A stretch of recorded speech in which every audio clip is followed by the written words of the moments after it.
Good afternoon. I am back and I am excited this time to be here to share the stories of five remarkable women who shaped our history and changed our world.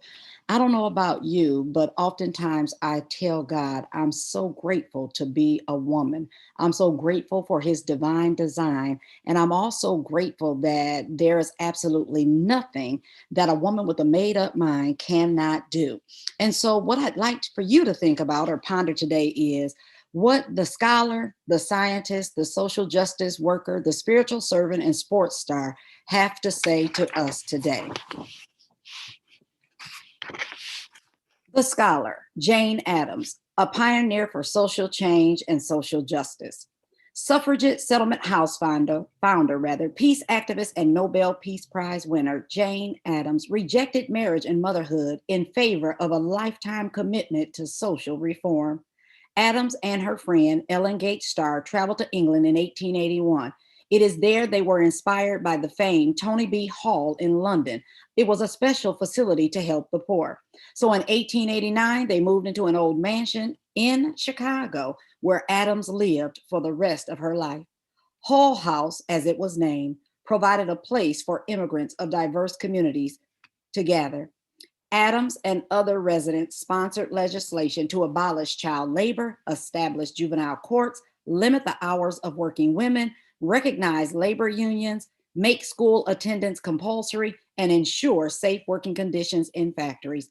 Adams wrote and lectured, openly opposing World War I. After the armistice, she founded the Women's International League for Peace and Freedom, serving as their president from 1919 until her death in 1935. She is remembered as the mother of social work. Adams shaped social legislation that continues to impact the world today. The scientist, Polish-born French physicist Madame Marie Curie. Marie Curie was a pioneering physicist and scientist who coined the term radioactivity, discovered two new elements, radium and polonium, and developed a portable X-ray machine.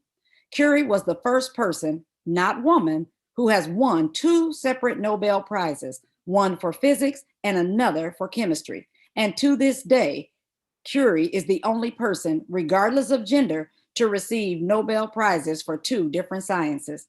Curie faced near constant adversity and discrimination throughout her career as science and physics was such a male-dominated field. But despite this, her research remains relevant and has influenced the world of science to this day.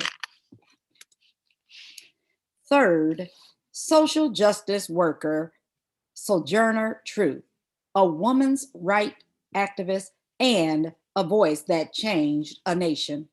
Born into slavery in Swarthmore, New York, Sojourner Truth escaped to freedom with her infant daughter in 1826.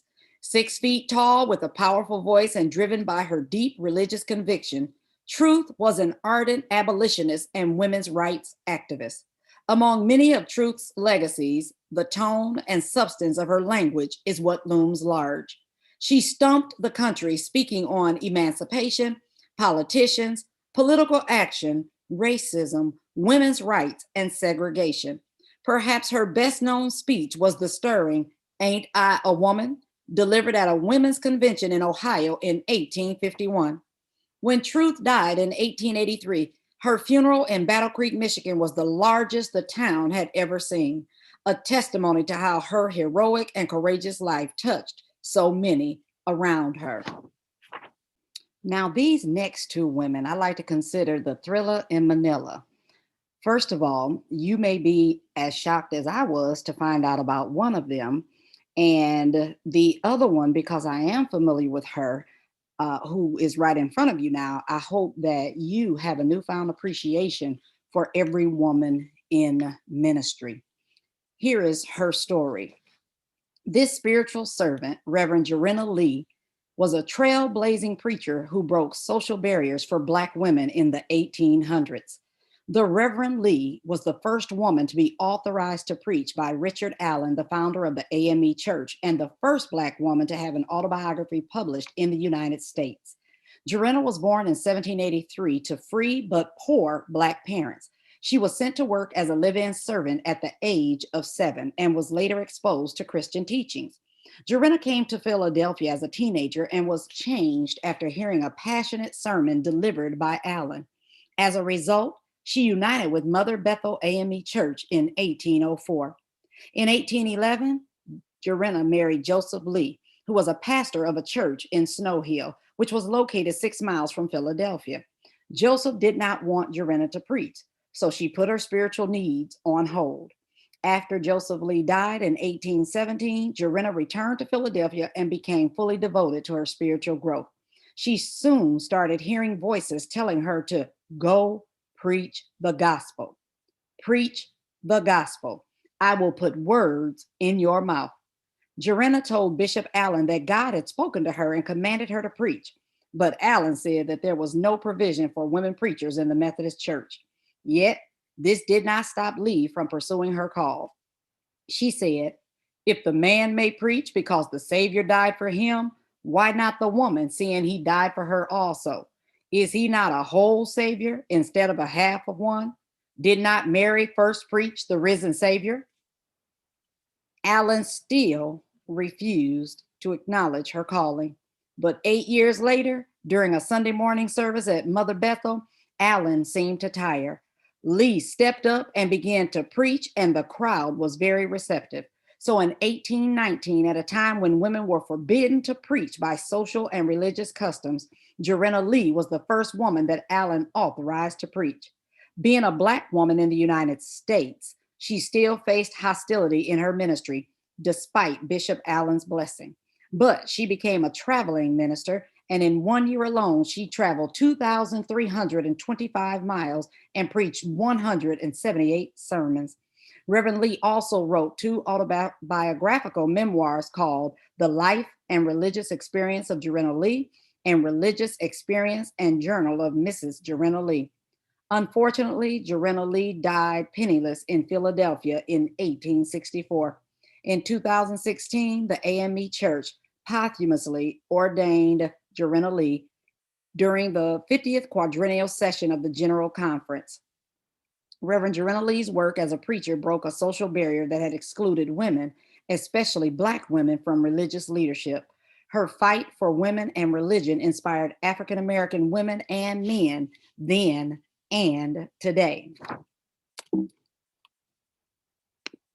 And our final phenomenal woman, sports superstar Toni Stone, swings through the baseball barrier of sports. And this one was a new one for me. In 1953, Toni Stone signed with the Indianapolis Clowns of the Negro American League, making her the first female professional baseball player in a top-tier men's league. Born Marcinia Lyle Stone on July 17, 1921 in St. Paul, Minnesota, Stone began playing baseball in local children's leagues at the age of 10. By the age of 15, she was playing semi-pro ball with the Twin City Colored Giants, a men's traveling team. When she moved to San Francisco in the 1940s to care for her ailing sister, her baseball career really took off. She changed her name to Toni, shaved 10 years off of her age, and began trying out for men's teams in the area. In 1949, she joined the San Francisco Sea Lions of the West Coast Negro Baseball League.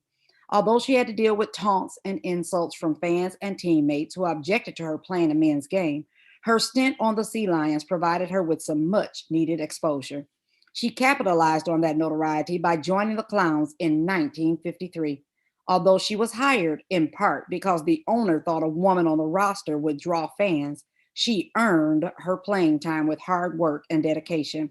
She put up with the abuse from fans, teammates, and opponents, many of who enjoyed spiking her while sliding into second base when she was covering the bag, and more than held her own.